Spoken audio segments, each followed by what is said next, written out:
ఆషాఢ మాసం సందర్భంగా దార్ల హేమ పద్మజ ఆధ్వర్యంలో తాడేపల్లి పశువుల హాస్పిటల్ వద్ద ఉన్న బ్రహ్మం గారి ఆలయం వద్ద నుండి సుమారు 200 మంది మహిళా భక్తులు కోలాటం మాస్టారు బాగు దాలియా మేళ తాళాలతో కోలాటంతో గ్రామ సారెను ఊరేగింపుగా తీసుకువచ్చారు. భక్తులు మేళ తాళాలతో ఊరేగింపుగా తాడేపల్లిలో ఉన్నటువంటి గ్రామ దేవతలైన అమ్మవార్లకు పసుపు కుంకుమ చీర గాజులు పండ్లు స్వీట్లతో సారె సమర్పించారు. మహిళా భక్తులు సాంప్రదాయ దుస్తులు ధరించి ప్రదర్శనగా వచ్చి సారె సమర్పించి పూజలు నిర్వహించారు. ఈ సందర్భంగా మహిళా భక్తులు మాట్లాడుతూ గత 4 సంవత్సరాల నుండి తాడేపల్లిలో వేంచేసి ఉన్న గ్రామ దేవతలకు అమ్మవార్లకు సమర్పించుకుంటూ డప్పులు మేళ తాళాలతో కోలాటంతో బెజవాడ అమ్మవారికి ఆషాఢ మాసంలో సారె సమర్పిస్తున్నట్లు తెలిపారు. ఈ కార్యక్రమంలో దార్ల హేమ పద్మజ, కోలాటం మాస్టారు బాగు దాలియా, మహిళా భక్తులు తదితరులు పాల్గొన్నారు.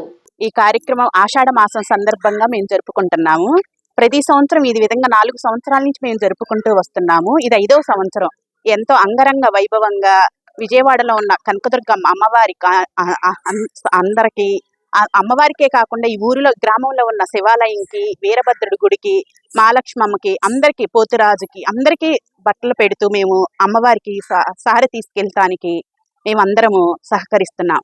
ఈ విధంగా ఈ కార్యక్రమంలో ఊరి ప్రజలందరూ పాల్గొనాలని అందరినీ అంగరంగ వైభవంగా కార్యక్రమాన్ని జయప్రదం చేయవలసిందిగా కోరుచున్నాము. ఈ తాడేపల్లి గ్రామంలో జ్యోతిష్య వాసు అండ్ చండీ ఉపాసకులుగా ఈ తాడేపల్లి గ్రామంలో గత 70 ఏళ్లుగా ఈ బ్రహ్మంగారి గుడిలో ఎన్నో కార్యక్రమాలతో పాటు గత 4 సంవత్సరాలుగా విజయవాడ దుర్గమ్మ తల్లికి తాడేపల్లి గ్రామ వాస్తవ్యులైన అందరూ మహిళలందరూ కూడా భక్తులు ఇచ్చేసి ఈ 4 సంవత్సరాల నుంచి దినదినాభివృద్ధిగా ఒక సంవత్సరానికి సంబంధం లేకుండా ప్రతి సంవత్సరం ఒక్కొక్క మెట్టు పైకెళ్తూ అమ్మవారికి ఉత్తరానికి కృష్ణానది దాటుతూ ప్రవహించేటువంటి ఉత్తర ప్రవాహి అయినటువంటి కృష్ణానదిని దాటుతూ మన గ్రామం తాడేపల్లి నుంచి ఇంతమంది భక్తులైనటువంటి ఈ ఆడవాళ్ళందరూ కూడా చక్కగా ఈ చేసేటువంటి అమ్మవారి పూజా కార్యక్రమంలో ఈసారి కార్యక్రమంలో అమ్మవారికి ఇచ్చేది చిన్నదైనప్పటికీ కూడా కొండంత వరాలని వీళ్ళందరికీ ప్రసాదించి ఇటువంటి కార్యక్రమాలు ఎన్నో చేయాలని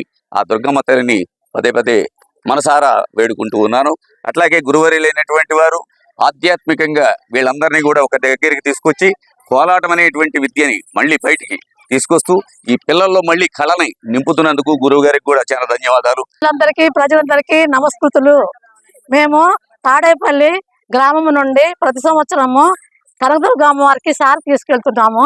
ఈ సంవత్సరం 4వ సంవత్సరము కాబట్టి అమ్మవారి ఆశీస్సులు ప్రపంచ శాంతి కోరుతూ మా గ్రామము సమృద్ధిగా పాడి పంట ప్రజలందరూ సుఖశాంతులతో ఉండాలని అమ్మవారిని కోరుకుంటూ ప్రతి సంవత్సరము ఇలాగే అమ్మవారి దయ వల్ల మేము ఈ కార్యక్రమం జయప్రదంగా చేయాలని అమ్మవారిని కోరుకుంటూ సెలవు తీసుకుంటున్నాను. ఆషాఢ మాస సందర్భంగా ఆషాఢం సారి కార్యక్రమాన్ని ఆడపడుచులందరూ కలిసి తీసుకెళ్ళడం జరుగుతుంది. ఇక్కడ మన కొత్తూరు బ్రహ్మంగారి గుడి దగ్గర నుంచి తీసుకెళ్ళడం జరుగుతుంది. ఇలాగా ఇది 4వ సంవత్సరం అంగరంగ వైభవంగా ప్రతి సంవత్సరం కూడా ఉన్న కొద్ది పెరుగుతూ వస్తున్నారు. ఈ సంవత్సరం 150 మందితో సారి తీసుకెళ్ళడం జరుగుతుంది. ఇలా తీసుకెళ్లడం వల్ల అమ్మవారి ఆశీస్సులు అందరికీ ఉంటాయని, మనస్ఫూర్తిగా గ్రామం అంతా చల్లగా ఉంటుందని, మన కుటుంబాలన్నీ కూడా బాగుంటాయని చెప్పి మనస్ఫూర్తిగా అమ్మవారిని కోరుకుంటూ ఈ కార్యక్రమాన్ని చేస్తూ ఉన్నాము. జై భవాని.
పెట్టకు